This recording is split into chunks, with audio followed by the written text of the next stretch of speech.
ULAB's first decade as a quality educational institution. To showcase our achievements, this whole week we are displaying ULAB's strengths for the community and the public. I would like to request Dr. Kamal Abdul Nasir Chaudhary, Senior Secretary of the Ministry of Public Administration, People's Republic of Bangladesh, Mr. Qazi Nabil Ahmed, Member of the ULAB Board of Trustees, and Professor Imran Rahman, ULAB Vice Chancellor, to do the honors by opening ULAB's 10th Foundation Week.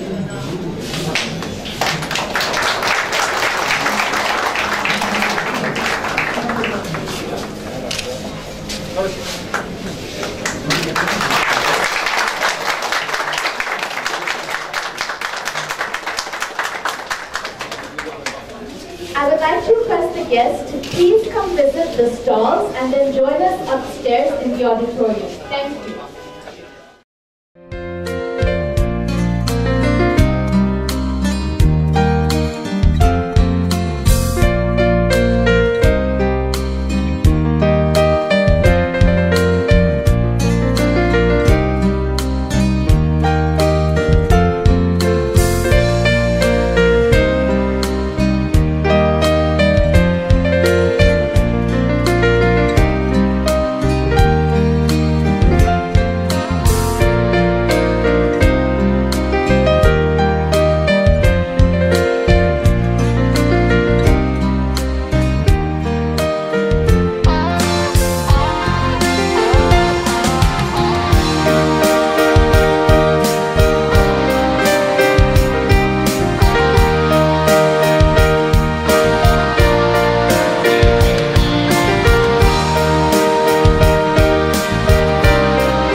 Our chief guest, Dr. Kamal Abdul Nasir Chaudhary, faculty members, colleagues, and beloved students, Assalamu alaikum and good morning.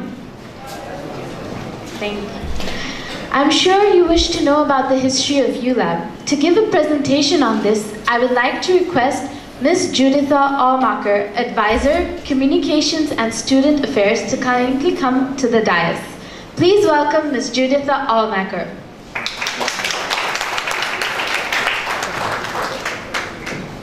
Thank you, Bushra. Well, good morning, ladies and gentlemen. Go ahead and start that presentation, please. There we go. So I'm Juditha. I'm the Advisor for Communications and Student Affairs, and I'm also a member of the Board of Trustees. I'm really happy and excited to be here today. This is our 10th foundation, and it's just such a momentous time for us at ULAB. Our first decade, and I should say the first of many, many to come. So I was asked to give a presentation about the history of ULAB. I thought, okay, that'll be easy, right? You know, there's so much, you know, so it's just wonderful, so many achievements. And then I realized that's actually what makes it so difficult, because there's so many achievements, and how can I put that into a 5-minute presentation? So please, I request your forbearance that I will do my best to give you some of the highlights of the past 10 years. Yes, I'm going to miss so many things.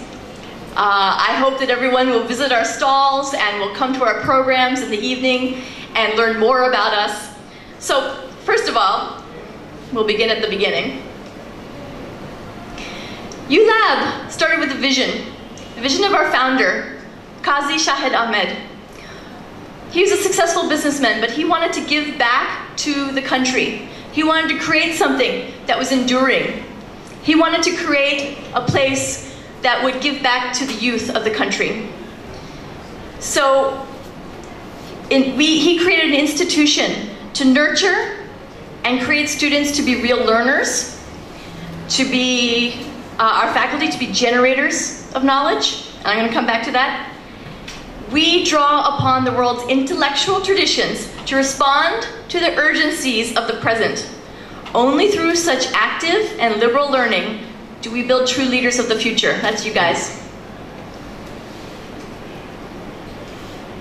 In 2012, a colloquium was held about ULAB with the leading intellectuals of the country. Beep.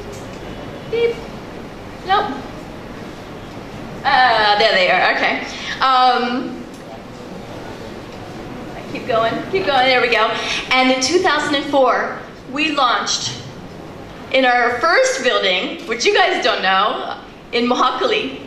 That was our first ULAB building. And back then, we also had our first faculty members, some of whom are still with us today, I'm very happy to say. And of course, we had our first students. Oh, my butts, there they are. Some of our first students, first of 54 students. That's all we had at the beginning. In our earliest years, what did we do? We built our clubs, we built our foundations, we had our first scholarships, which are still have built up today, and I'll talk about that in a few minutes. In the fall of 2006, we opened our first Danmandi campus, this building that we're in right now, our own campus building, purpose-built. We have modern facilities, we have a great library, we have computer labs, we have Wi-Fi. We also opened our field in Mohammadpur, which is a huge 9-acre site, which will be where our permanent campus is built. In 2007, we signed the first of our MOUs, many MOUs that we've done since then, with the University of Gloucestershire in the UK, which has been a great partnership for us in building our capacity for sustainability and for active learning. And in 2008, we opened our second campus, which has our iMac Media Lab. It has a cafe, ETE lab. It has screening room. It has a gallery, which right now is showing our student photo contest. So I really welcome you all to please come to Campus B and see the student photos. In 2010, we were recognized by the highest authorities as an institution of quality when we hosted our first convocation. And one more. There. Ms. Amira Hawk, who is now the Undersecretary General of the United Nations, was our first convocation speaker. In 2012, we had our second convocation, and His Excellency Jose Ramos Horta, who is a Nobel Peace Laureate, was our convocation speaker. And now in 2014, so many amazing things are going on. We're going to have our third convocation, hopefully this November. We have, of course, celebrating our 10 years here, and we have received permission for our permanent campus. What's been going on in these past couple of years? I mean, I just want to summarize just a couple of photographs here for you.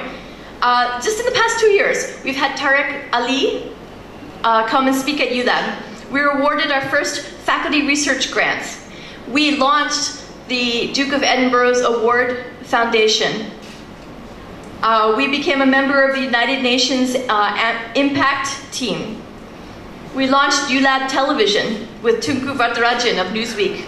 We signed an MOU with the Assumption University in Thailand. We held an international literary conclave with Bengal Lights. We received our first ever Fulbright and received this scholar Vasant Sukhatme as part of that. And we also had the speaker Bernard-Henri Lévy come and speak here.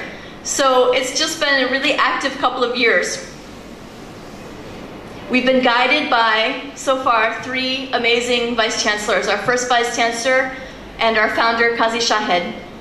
And in 2007, we were then guided by the eminent scholar and professor Rafiq al-Islam, who is now our first ever Professor Emeritus, and he's the director of the Center for Bangla Studies. And in 2011, Professor Imran Rahman has been guiding us, and is guiding us now, to our largest stage of growth ever. What makes ULAB different from other universities? I've said these 4 things. Every university wants to educate its students. Every university wants quality. What makes us different? Our focus, commitment, these 4 commitments: to sustainability, to active learning, our commitment to our student welfare, and our commitment to research. The Center for Sustainable Development is our oldest research center, and it runs extensive research and runs courses where the students can learn about issues of sustainability. This year, it launched a campus-wide sustainability reduce, reuse, recycle initiative called ULAB Goes Green. With our partners, the Boshundara Paper Mill and WaterAid, we work to recycle our waste paper. We want to reduce our use of electricity and air conditioning, and we want to educate our students on how to reduce energy consumption. Active learning. With the help of the University of Gloucestershire's Center for Active Learning, we have established training with our faculties to incorporate active learning as part of their classroom. Students are not just sitting in the classroom, they are getting out. They're part of, for example, in this case, the Pitagore archaeological excavation. Students actually go there and are able to be part of that. They go on field trips, they go on study tours. They are part of research. And in the classroom, they're taught how to use their creativity, not just sit in chairs, but actually actively learn. We believe in our emotional welfare of our students, not just their physical welfare.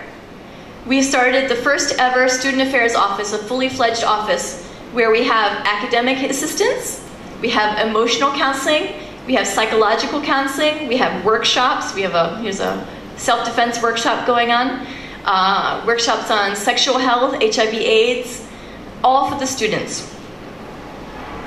Finally, our commitment to research.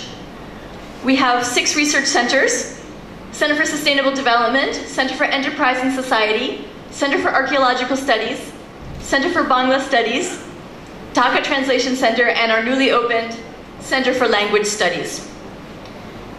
Our research is channeled through these 6 research centers. We spend the 3rd highest of any university, not private university, any university, on our research funds, which is, as of 2013, a massive 2.25 crores on research. We believe that all universities should be centers of research, and that private universities, because of their flexibility, can lead the way in this. We have 3 research journals and 1 literary journal, which you'll have a chance to take a look and see outside.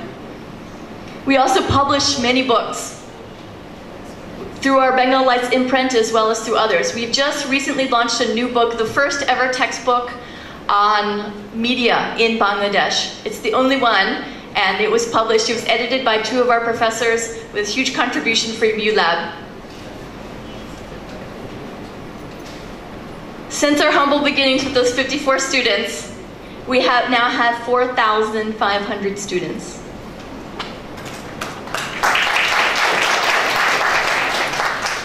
Over 3,000 of them are receiving scholarships. That is, as of 2013, 67% of our students are receiving scholarships. Many of those are full scholarships, either through meritorious or need-based scholarships. That is 7.9 crores that we're spending on the scholarship benefit to our students. Co-curricular activities. Again, we started off with just a couple of clubs. Now we have 14 clubs, and they're amazing. They're so active. The Student Welfare, the Sustainable Development Club, and the Social Welfare Club, the Film Club, the Sanskriti Sangshad. The kind of work that they do, they really benefit society and they benefit the community. I'm very pleased to announce that our Adventure Club has just made history. They just came back last week from going to Rupkund in the Himalayas. It's a mystery lake. They summited to almost 17,000 feet. Everyone in the Adventure Club made it and safely made it down. This kind of adventure allows them to go to the silver level of the Duke of Edinburgh's foundation. Our students are also getting out there in the world. International studies, some of them are receiving full scholarships to go abroad. We have students who are going to international conferences in the US and in Europe. We have students winning film contests, winning programming contests. They're getting good jobs in corporate houses, in NGOs, and even in the Bangladesh government. 10 years, only 10 years. There will be many, many more to come. We have a vision, we believe in it. We want to be the top among national universities, and we want to be a leader in the region. And this is our vision. Thank you. Thank you, Ms. Juditha. I would like to request Mr. Qazi Namil Ahmed, Honorable Member of the ULAB Board of Trustees, to kindly come to the dais for his opening speech. Please welcome Mr. Qazi Nabil Ahmed.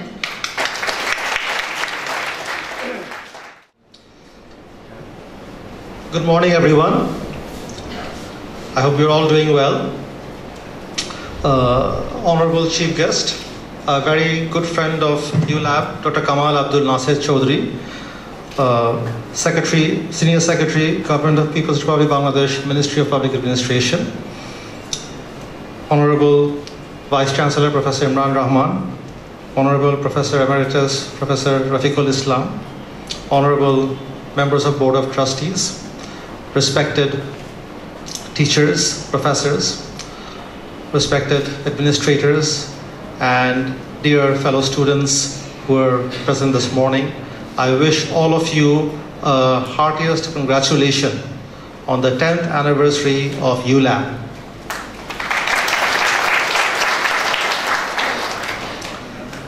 We as a university have traveled far in 10 years. But to speak about ULAB, which has already been done, I would like to first say just a few words about our founder, Qazi Shahid Ahmed.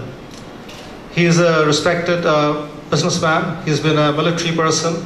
He's been a publisher of newspapers. He's been active in politics. He's been active in different intellectual endeavors in the country.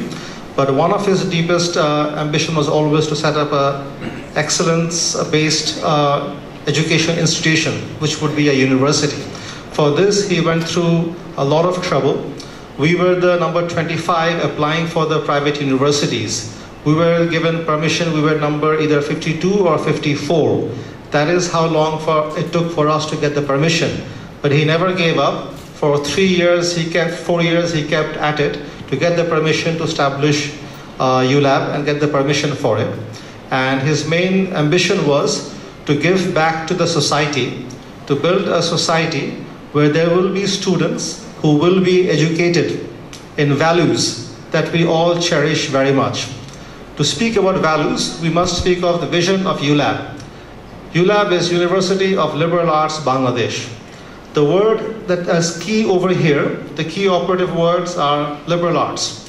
This was the Achilles heel of ULAB when ULAB was founded, but also now the strength of ULAB once ULAB has started its excellent journey. Nobody in Bangladesh understood what liberal arts meant. First of all, people confused liberal arts with performing arts. They thought it was drama, music, dance, pottery, basketball, whatever else comes to mind.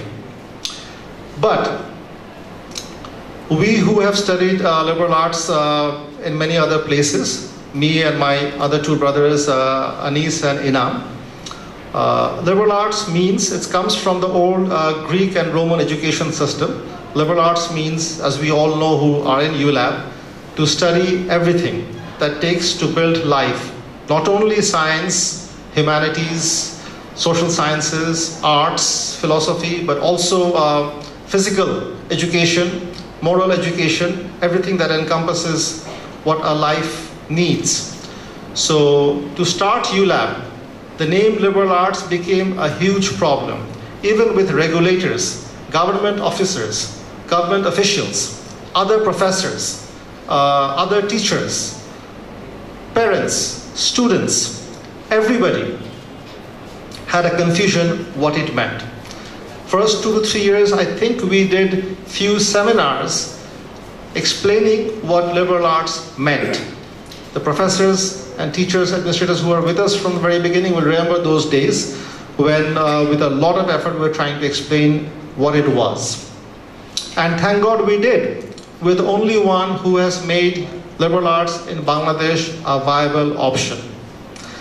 Students who came to study, parents who came to study, we were like, yes, you can do BBA in finance. Your major can be finance, but your minor cannot be marketing. You must learn something else. You must learn what life is all about. Be that philosophy, anthropology, political science, economics, literature, media studies, anything else. Because in life, education is something that is always evolving. The main ingredient in any education, in my view, is to have the ability to learn. So in life, as we go through, especially now over last 6 decades, and especially last 2 decades, when knowledge is evolving even faster and faster, most of the things and trades and tools we learn become obsolete within a decade or two. So then we must prepare ourselves to be able to adapt to the new conditions and learn new things to keep our professional life and our life as a whole viable. For that, the ability to learn liberal arts is the perfect vehicle. Here I cannot but share something that I've shared in many speeches before in ULAB, and I will share it one more time. Many decades ago, when I was a first-year student in a university in America, our president in his welcoming speech in the university told us what the definition of education was. And that has stayed to me verbatim up to now. I share it mainly for the students who are over here so they can share with their friends. He said, education is learning about something that you did not know that you did not know. I had gone to study as an engineer. I came out with economics and political science and did other things. So I'm hoping the students that we have in ULAB who are having a journey, and this is the best time of their lives, where they're doing adventure club, whether they're doing mountaineering, whether they're doing media studies, whether they're doing television production, radio production, drama, cricket, football, excursions. We hope, along with education, that they are making themselves into citizens of Bangladesh who can lead Bangladesh in the future in politics, business, economy, administration, government, diplomacy, law, medicine, in any field that they choose to do so. The journey of ULAB has been all these things where we have all traveled together to build a culture for the faculty, for the administrators, for the students, where we all identify with the ideals and values of ULAB, the ethos of ULAB, where we want students, we want faculty, we want administrators who are open-minded, who are liberal in their values, who go out learning new things, are open to new ideas. And that is one of the main things that we now see in our 10th year. From the 4th year, the very first 54 students who graduated, I still remember 2 of their names because one keeps in touch. Many of you know Ghulam Samdani Dawn. Many of you know him. The other one I know because his name is also Nabil. That's why I remember his name very well. So